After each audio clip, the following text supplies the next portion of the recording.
बिस्मिल्लाहिर्रहमानिर्रहीम। अस्सलाम वालेकुम नाज़रीन, आप यूट्यूब चैनल देख रहे हैं। मैं इमरान ख़ान हूँ।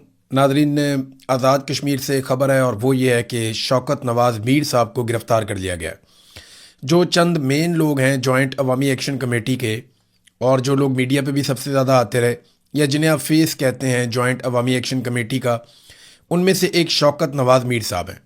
इनकी मुज़फ़्फ़राबाद में किताबों की एक दुकान है और इनको बतौर लीडर आगे लाया गया था अवाम की जानिब से, और ये अवाम के मुतालबात के हक़ में डटे हुए थे। शौकत नवाज़ मीर साहब जो हैं वो मुज़फ़्फ़राबाद में कहीं पे रूपोश थे। जब छापे मारे जा रहे थे, इनको गिरफ़्तार करने की कोशिश की जा रही थी, तो रावला कोर्ट के अंदर जो इस वक्त एहतजाज चल रहा है, वहाँ पे जॉइंट अवामी एक्शन कमेटी के ओहदेदारान ने शौकत नवाज़ मीर साहब से दरख्वास्त की कि जनाब आप पहुँचें और रावला कोर्ट में आएँ। यहाँ पे अवाम जो है वो आपका इंतज़ार कर रही है ताकि यहाँ से हम कोई लायामल बनाएं और आगे की तरफ अगर मार्च करना है या आगे बढ़ना है तो वो कार्रवाई की जाए। अब शौकत नवाज़ मीर साहब जो हैं वो जहाँ पे छुपे हुए थे वहाँ से निकले और फिर उन्होंने रावला कोर्ट की तरफ बढ़ना शुरू किया। अब ये अलग अलग रास्तों से आ रहे थे, कुछ खुफिया उनको जाना पड़ रहा था। फिर रास्ते में उन्होंने एक जगह के ऊपर, क्योंकि जगह जगह नाके लगे हुए आप जानते हैं, और दूसरी बात यह है कि ये खबर भी बाहर आ गई थी कि शौकत नवाज़ मीर साहब को रावला कोर्ट में बुलाया गया और वो वहाँ पहुँचेंगे, तो सिक्योरिटी फोर्सेस भी मुतहर्रिक हो गई थी। तो शौकत नवाज़ मीर साहब जो हैं वो जा रहे थे, रास्ते में उन्होंने पहले एक घर में पनाह लिए, वहाँ पे छापा पड़ा। फिर बताया जाता है कि वो एक और घर में चले गए थे, वहाँ पे भी छापा पड़ा, और उसके बाद वहाँ पे वो नहीं मिले तो फिर शौकत नवाज़ मीर साहब जंगल वाली साइड पे चले गए, जिसको कस कहते हैं वहाँ की ज़बान में, या नाला, या वहाँ से पानी गुजरता है, पीछे एक जंगल है। और वो जो मनाजिर हमने देखे हैं उनकी गिरफ्तारी के, वो बड़े खौफनाक हैं। गिरफ्तारी के वक्त के जो मनाजिर हैं, कुछ लोगों ने वीडियोज़ बनाई, दूर से बड़ी शदीद फायरिंग हो रही थी, ऐसे लग रहा था जैसे बॉर्डर खुल गया।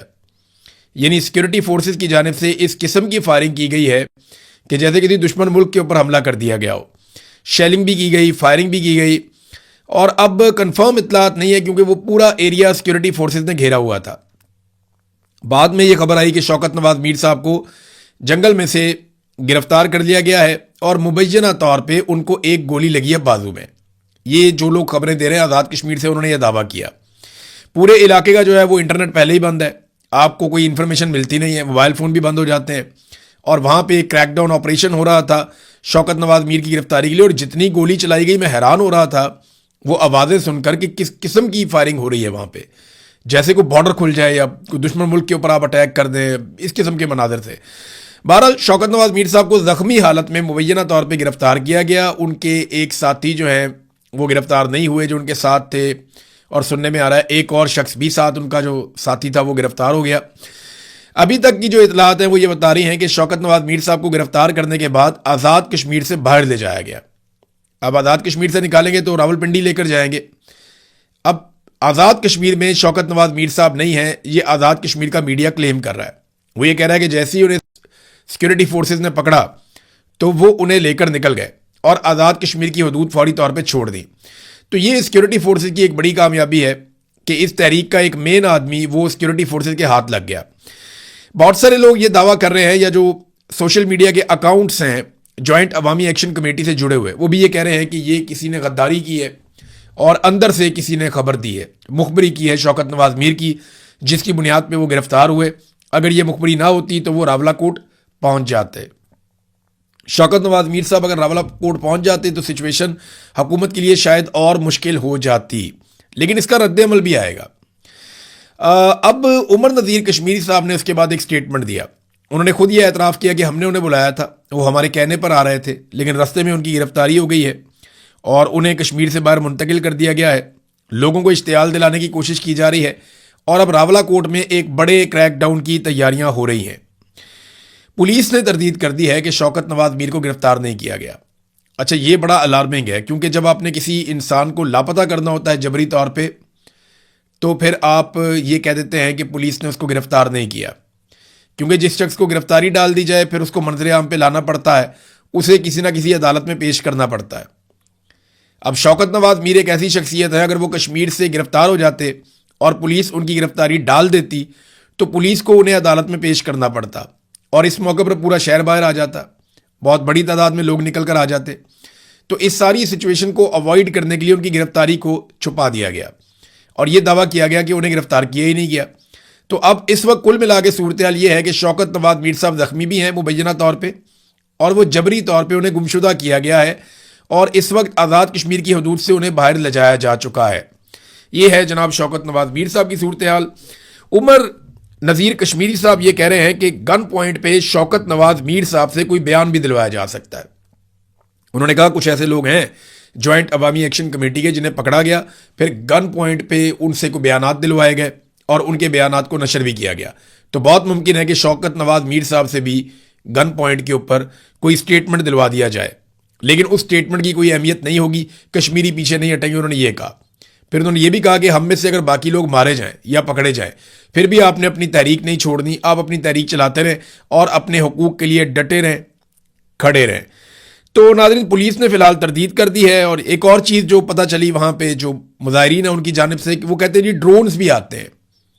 अब वो लोकेट करने के लिए आते हैं, देखने के लिए आते हैं, जासूसी करने के लिए आते हैं, लेकिन ड्रोन्स का इस्तेमाल भी आज़ाद कश्मीर में धरने वालों के खिलाफ किया जा रहा है और क्रैकडाउन की एक तैयारी की जा रही है। बल्कि वहाँ तकरीर करते हुए जो मुजाहिरीन है उन्होंने कहा कि जनाब हमारे ऊपर क्रैकडाउन के लिए फोर्सेस लाई जा रही हैं, तो अच्छा है आप हमारे ऊपर क्रैकडाउन करें ताकि आप एक्सपोज हो जाएं और हमारे लिए भी अगले रास्ते खुल जाएं कि हम अपने एहतजाज को वुसअत दे सकें, आगे बढ़ा सकें।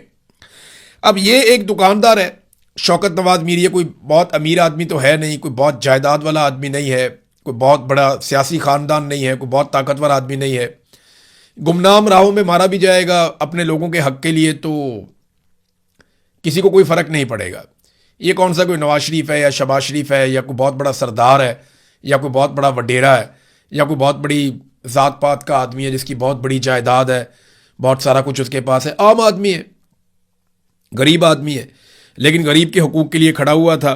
तो देखें इसको कैसे निज़ाम निशान इबरत बनाता है, आपको आने वाले दिनों में अभी पता चल जाएगा। ओवरसीज़ पाकिस्तानी बड़ा शदीद रद्दअमल दे रहे हैं इस गिरफ्तारी पे और वो बहुत गुस्से में है। लगातार वो हमें राब्ते कर रहे हैं, हमें भी इंफॉर्मेशन दे रहे हैं, ख़ुद भी वो इसके बारे में पूछगछ कर रहे हैं और आने वाले दिनों में ये मामला बहुत बढ़ेगा। तो अब कुल मिला के ऐसा दिखाई देता है या तो शौकत नवाज मीर साहब को लंबे अरसे तक जबरी तौर पर लापता रखा जाएगा, जैसा कि रिजवी बरादरान को रखा गया।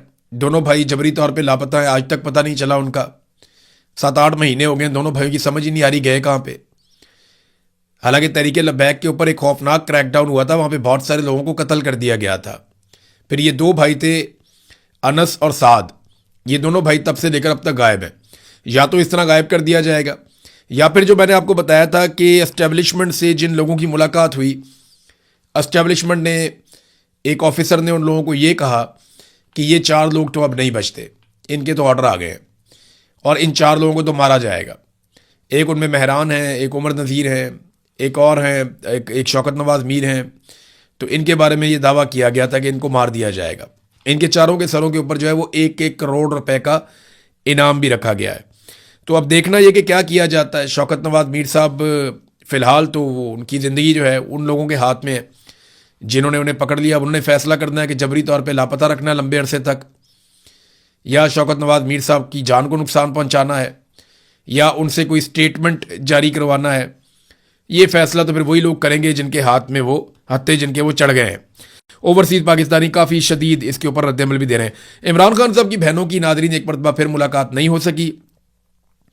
अलीमा खानम और नौरीन न्याजी, इन्होंने बार बार जाके पुलिस को भी बताया वहाँ पे कि जनाब हम आ गए हैं, जेल की इंतज़ामिया को भी बताया कि हम आ गए हैं, नौरीन न्याजी की मुलाकात की बात की गई थी, आप अंदर से पूछ के इनकी मुलाकात करवा दें। लेकिन इमरान खान की बहन नौरीन न्याजी की भी मुलाकात नहीं करवाई गई। अब ये दावा कहाँ से आया, ये अलीमा खानम ने बिलाखिर सच बोल दिया। उन्होंने कहा जी जिस दिन हम 26 नंबर के ऊपर एहतजाज कर रहे थे और हमारे साथ कुछ अरकान असम्बली भी मौजूद थे, खैबर पख्तूनख्वा से भी कुछ लोग आए हुए थे और वहाँ पर हमें 26 नंबर पर रोका गया था।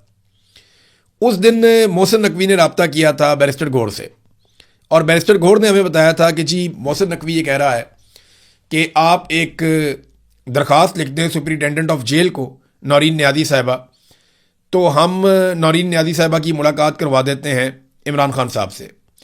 जिस पे वकला ने उस वक्त कहा कि दरख्वास्त लिखने की कोई ज़रूरत है नहीं, क्योंकि इमरान खान साहब से मुलाकात करवाने के लिए हाई कोर्ट के लार्जर बेंच ने एक हुक्मनामा जारी कर रखा है। तो अदालती अहकामात मौजूद है, कोई दरख्वास्त की ज़रूरत नहीं, आप मुलाकात करवाएं।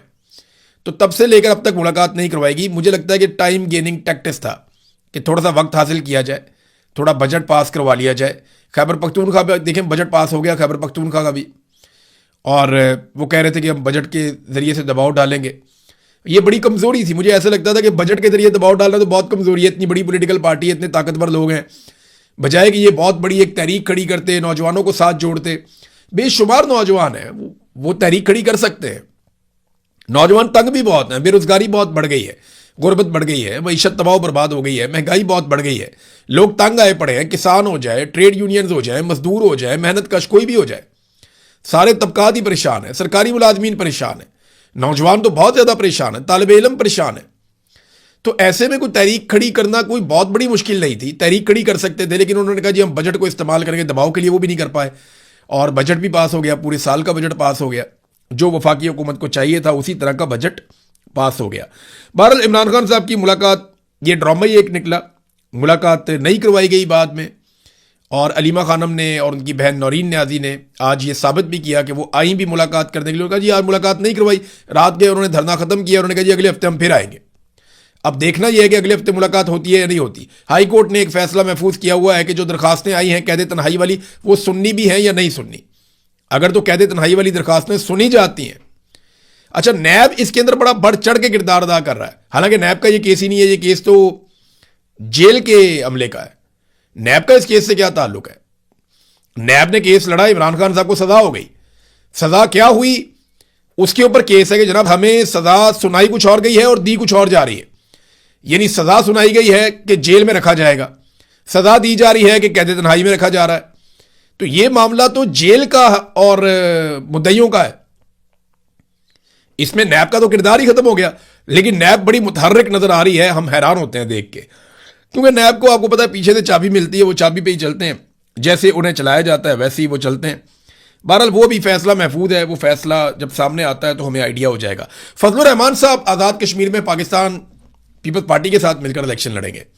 मैंने आपको कई मरतबा फजलुर रहमान साहब के बारे में ये बताया कि वो बड़े अच्छे काम भी करते हैं, कभी कभी बड़ी अच्छी बातचीत भी कर लेते हैं, कभी कभी बड़ी अच्छी आवाज़ भी उठा लेते हैं कभी कभी। लेकिन एक बात मैं आपको हमेशा बताता हूँ और बार बार बताता हूँ कि फजलुर रहमान साहब सिस्टम है, सिस्टम का हिस्सा नहीं है, खुद सिस्टम है, और वो सिस्टम के बगैर कभी भी नहीं जी पाएंगे। फजलुर रहमान का मौक़िफ़ कभी भी उसूली नहीं होता, फजलुर रहमान साहब का मौक़िफ़ हमेशा वसूली होता है। तो इस मरतबा उन्होंने बड़ी अच्छी वसूली की, उनको आइडिया है कि आज़ाद कश्मीर में पीपल्स पार्टी की हुकूमत बनाकर दी जाएगी। तो तारीख में पहली बार पीपल्स पार्टी और JUI का इत्तेहाद हो गया, और बिलावल कहते हैं जी हम तो चाहते हैं कि बलूचिस्तान में भी हमारा इत्तेहाद हो जाए। बहरहाल आज़ाद कश्मीर में ये मिलकर इलेक्शन लड़ेंगे। तो फजलुर रहमान साहब ने पहले आज़ाद कश्मीर की बात की, फिर आज़ाद कश्मीर में मुज़ाकरात करवाने की बात की, फिर वहाँ पे जो एहतजाज हो रहा था उसको रुकवाया, फिर उनके लोगों के साथ रब्ता वाब्ता किया, और यहाँ उन्होंने अपनी पोजीशन को थोड़ा ऊपर लेकर आए। जैसे ही वो अपनी पोजीशन को ऊपर लेकर आए तो वसूली होगी कि जनाब पीपल्स पार्टी के साथ आपका इत्तेहाद करवा देते हैं, आप आज़ाद कश्मीर में हुकूमत बना लें और आप आज़ाद कश्मीर के करता धरता बन जाए, वजारतें शदारतें भी मिल जाएंगी। कश्मीर कमेटी की वजारत तो हमेशा फजलुर रहमान साहब के पास रहती थी माजी में, तो ये एक बड़ी अच्छी ऑप्शन मिली है। तो फजलुर रहमान साहब ने इसको कबूल किया और पीपल्स पार्टी के साथ मिलकर अब वो आज़ाद कश्मीर में इलेक्शन लड़ेंगे। नाज़रीन, इस्लामाबाद में एक प्रोग्राम हुआ कन्वेंशन सेंटर में, जो प्रोग्राम था इंडस वाटर ट्रीटी के हवाले से, जो हमारा मुआहदा सिंध तास मुआहदा इंडिया के साथ, उस पर एक प्रोग्राम हुआ। अब तो मुआहदा ही ख़त्म कर दिया इंडिया ने। इस प्रोग्राम में वज़ीर आज़म ने और फील्ड मार्शल ने भी आना था, लेकिन वो दोनों नहीं आए। कुछ वज़रा वगैरह आए, कुछ गैर मुल्की भी आए। तो पाकिस्तान का पानी जो है भारत रोक कर बैठा हुआ है, भारत पानी छोड़ नहीं रहा। और यहाँ मेरे पास एक बड़ी तफसीली रिपोर्ट है कि पाकिस्तान के जो 3 मशरकी दरिया थे वो तो हमने इंडिया को दे दिए थे इस मुआहदे के तहत, जिनमें सतलुज है, ब्यास है और रावी है। जो मगरबी 3 दरिया थे वो हमारे थे, जिनमें सिंध है, झेलम है और चनाब है। अब उन दरियाओं के ऊपर भारत ने 3120 मेगावाट का हाइड्रो पावर नेटवर्क बना लिया है, और मजीद 7250 मेगावाट के मंसूबों की तैयारियां वो कर रहा है। यानी इतने बड़े पैमाने पर बड़ी तेजी से भारत अपने मंसूबे बना रहा है, किस पानी पे? जो पाकिस्तान का है। यानी हमारे देखें ना हुक्मरानों का फर्क और भारत के हुक्मरानों का फर्क। हमारे हिस्से के पानी के ऊपर भारत बिजली बना के अपने शहरियों को सस्ती बिजली दे रहा है, जबकि हम अपने हिस्से पे पानी पे बिजली बनाने की बजाय अपने फ्रंटमैनों के जरिए से IPPs लेकर आते हैं, और उन IPPs को हम बिजली ना बनाने के पैसे देते हैं। अंदाजा करें तो तरक्की कौन करेगा? हम कैसे तरक्की करेंगे? हमें तो एक तो बिजली मिलती नहीं है, मिलती है तो आईपीपीज के जरिए मिलती है, और आईपीपीज की बिजली दुनिया की महंगी तरीन बिजली है। और मजे की बात यह है कि आईपीपीज हमें 1 यूनिट बिजली देते हैं और 4 यूनिट के पैसे लेते हैं, क्योंकि हमने उनके साथ जो मुआहदे किए हैं वो कैपेसिटी पेमेंट रख के किए हैं। और ये कारनामा किया नवाज शरीफ ने, शहबाज शरीफ ने, मुशर्रफ ने, और ज्यादा कारनामा नवाज शरीफ और शहबाज शरीफ का ही है। पीपल्स पार्टी भी इसमें हिस्सेदार है। तो नाजरीन, इंडिया हमारे पानियों को रोक रहा है और हमने अभी तक उनका सांस नहीं बंद किया। यानी हमारा दावा है कि हम तुम्हारा सांस बंद कर देंगे, तो अभी तक इंडिया का सांस नहीं बंद किया। वहां से आने वाले पानी को बांध के भारत कंट्रोल कर रहा है। हालांकि हम ये कहते थे कि कश्मीर पाकिस्तान की शारक है। आधी शारक पे तो पहले ही, आधी से ज़्यादा शारक पे इंडिया का हाथ है। बाकी जो रह गई है उस पर हमने लड़ाई डाल दी है, और वहां से जो पानी आता है उसको इंडिया रोकना शुरू हो गया है। तो ये पाकिस्तान के लिए अलार्मिंग सिचुएशन है। इसमें पाकिस्तान की हुकूमत को, पाकिस्तान की एस्टेब्लिशमेंट को, क्योंकि अभी इकट्ठे ही काम कर रहे हैं ये लोग, पूरा जोर लगाकर काम करना चाहिए। दुनिया भर के ममालिक में इस मामले को उठाना चाहिए। यूएन में जाके उठाएं, हर फोरम के ऊपर इस मामले को उठाएं। और अगर आपको कहीं सख्ती करके, नरमी करके, कुछ भी करके, आपको डिप्लोमेसी करके अपना पानी खुलवाना है, जैसे भी हो, और इंडिया से अपने पानी का हक हर हाल में आपने वापस लेना है। अब इजाफी बिजली पाकिस्तान में है नादरीन। इस वक्त जो हमारे पास आईपीपीज है ना, उनकी कैपेसिटी अगर आप देखें तो ये लगभग 40,000 मेगावाट से भी ज्यादा की है। हमारी जरूरत उतनी नहीं है, बहुत थोड़ी है। लेकिन फिर भी लाहौर समेत पंजाब में हर जगह पे लोड शेडिंग हो रही है। खैबर पख्तूनख्वा में भी हर तरफ लोड शेडिंग हो रही है। और पता है कितनी लोड शेडिंग हो रही है? हर घंटे बाद लाइट चली जाती है, 2 घंटे बाद लाइट चली जाती है, हर 2 घंटे बाद, कभी 1 घंटे बाद वो लाइट चली जाती है, और 1-1 घंटा, 2-2 घंटा भी लाइट चली जाती है। लोग सोशल मीडिया के ऊपर बार बार शिकायत कर रहे हैं कि जनाब, एक तो आप बिजली इतनी महंगी देते हैं, फिर आपने बिजली इतनी ज्यादा बना ली है और उसके पैसे आप हमसे लेते हैं, फिर भी आप लोड शेडिंग करते हैं। यानी जो कौम कैपेसिटी पेमेंट दे रही हो उसके ऊपर लोड शेडिंग करना, तो सजाए मौत हो जानी चाहिए उन लोगों को जिन्होंने ये किया है। मैं आपको मिसाल देता हूं कि आप पैसे पता कौन से दे रहे हैं कि आप बिजली बनाएं ना बनाएं, हम आपको इजाफी पैसा देते रहेंगे, और आपको लाने का मकसद यह है कि हमारी जरूरत की बिजली कभी भी खत्म ना हो।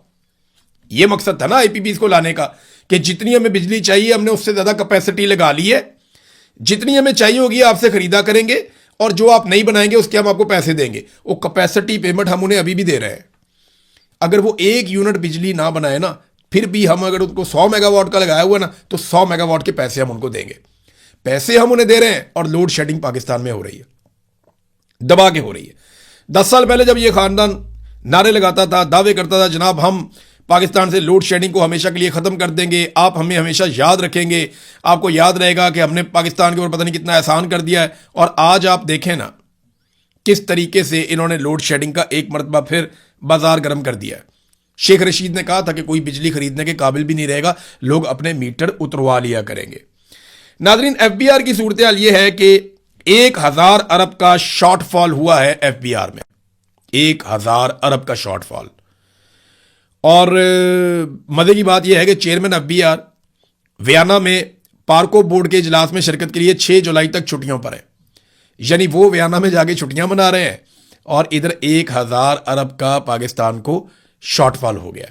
यह है पाकिस्तान में संजीदगी। नाज़रीन, अफगानिस्तान की जानिब से एक मरतबा फिर पाकिस्तान के ऊपर अटैक किया गया, पाकिस्तान के इलाकों पे। इससे पहले पाकिस्तान की जानिब से पक्तिका में और कन्नड़ के अंदर अटैक किया गया। एयरफोर्स ने वहाँ जाकर हमले किए। पाकिस्तान की जानिब से दावा किया गया कि वहाँ पे टीटीपी के ठिकानों को निशाना बनाया गया, जबकि अफगानिस्तान ने ड्रोन हमले किए हैं, जिनमें से गालिबन 4 हमले खैबर पख्तूनख्वा में और 3 हमले बलूचिस्तान में चमन के इलाके के आसपास हुए हैं। और इन हमलों में अब तक की इतला के मुताबिक जो ज़ख्मी है उनकी इतला आई है, कुछ एक खातून के जाँ बहक होने की भी इतला आई है। बाकी भी खबरें आ रही हैं, तफसील आएगी तो मैं आपको बताऊंगा। लेकिन काफ़ी फायरिंग शायरिंग भी हुई है बॉर्डर पे, और अफगानिस्तान ने दावा किया कि हमने दाइश के ऊपर अटैक किया। अब ये दोनों ममालिक एक दूसरे के ऊपर अटैक करते हैं तो बैठ के बातचीत करें, और दोनों ममालिक एक दूसरे की मदद से दहशतगर्दी को हमेशा के लिए ख़त्म करें। ये तो आइडियल सिचुएशन है। लेकिन आपने एक बात पे गौर नहीं किया, जितना अरसा पाकिस्तान की क़यादत उलझी रही है ईरान के मामलात में, अमेरिका, इसराइल और ईरान की लड़ाई के अंदर, गल्फ के इश्यूज़ के अंदर, तब तक पाकिस्तान का अफगानिस्तान के साथ कोई मार्का नहीं हुआ। जितना अरसा वहाँ लड़ाई चलती रही ना, वो लड़ाई चलती रही, हम वहाँ पे एंगेज रहे, हम वहाँ पे एंगेज रहे। जैसे ही वहाँ से थोड़े से फारिग हुए, साथ ही अफगानिस्तान के साथ लड़ाई शुरू हो गई। ये अलीमा खानम ने भी कहा था, और बाकी लोग भी कह रहे थे कि हम हैरान होते हैं कि जब ये लोग एंगेज हो जाते हैं तो दहशतगर्दी भी बंद हो जाती है। तो ये बहुत हैरत वाली बात है, इन चीज़ों से सवालात उठते हैं। तो कहीं पे भी मसरूफ़ रहें, जो रूटीन के मामला हैं वो चलते रहने चाहिए। नादरीन, आखिरी खबर मैं ईरान के हवाले से आपको दूं कि ईरान में जो मामला है ना वो पूरी तरह से ऐसा लगता है कि जो स्टेट के मामला हैं वो उन कुव्वतों के कंट्रोल में हैं जो बहुत एंटी अमेरिका हैं। यानी अभी बाकर कालीबाफ का एक इंटरव्यू चल रहा था ईरान में उनके अपने सरकारी टीवी पे, तो वो जब तक अमेरिका के खिलाफ बातचीत करते रहे, मुज़ाकरात के हवाले से बाकी चीज़ों पे बात करते रहे, और जब तक वो ये कहते रहे कि हमारा हाथ ट्रिगर के ऊपर है, हम देखेंगे, हम किसी वक्त भी दोबारा लड़ सकते हैं, तब तक उनका इंटरव्यू चलता रहा। लेकिन जैसे ही उन्होंने तनकीद की उन लोगों पर जो मुज़ाकरात के खिलाफ हैं, तो फौरी तौर पर इंटरव्यू ख़त्म कर दिया गया। लेकिन बाद में कहा गया इंटरव्यू जो है वो बाकी इंटरव्यू कल चलाया जाएगा।